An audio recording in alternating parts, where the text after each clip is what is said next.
Likely আমাদের গ্রুপে তো বলা হচ্ছে যে ক্রাইসিস বলে পড়বে বলে 2-3 দিনের মধ্যে, এতটুকু শুনলাম আপাতত। তো আমি তো নর্মালি লাইনের জন্য আসিনি, আমার এমনি তেল ঢোকাতে লাগবে, তো আমিও এসে দেখছি যে না ঠিকই লাইন তো চলছে।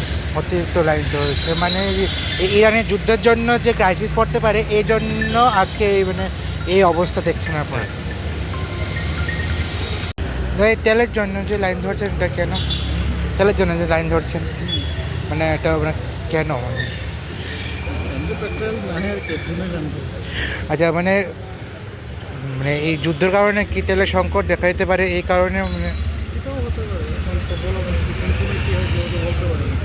এই জন্য স্টক রাখছে। তেলের দাম কি বাড়তে পারে আপনারা যে আজকে লাইন দিয়ে দিয়েছেন? তেলের দামটা বড় না, মেন হচ্ছে ক্রাইসিস নিয়ে, ওই জন্য। কারণ প্রত্যেক দিন আমার ছেলে আছে, মাস্টারে যেতে লাগে, তাই মানে ভাবলাম যে স্টকটা রেখে দিই, তার জন্য। দাম বাড়াটা তো বাড়তেই পারে, কোনো কেউ বলার নেই। কিন্তু যে যুদ্ধের পরিস্থিতি, তার জন্য যদি স্টক না রাখি, আমার প্রত্যেক দিন ছেলে নিয়ে 4-5 টাকা যেতে হবে, তার জন্য তেলটা নিয়ে নিতে হবে। মানে যদি পরবর্তীতে অসুবিধা নেই এই জন্য আজকে এই লাইন ধরে আপনারা তেল নিচ্ছেন। স্টক আর কি, বেশি আর স্টক কি রাখবো, যেটুকুই পারা যায়। স্টক না ঠিক, আমার এমনি তো তেল লাগবে, আজকে 1-2 লিটার মতো আছে, একটু বেশি নিয়ে নিবেন।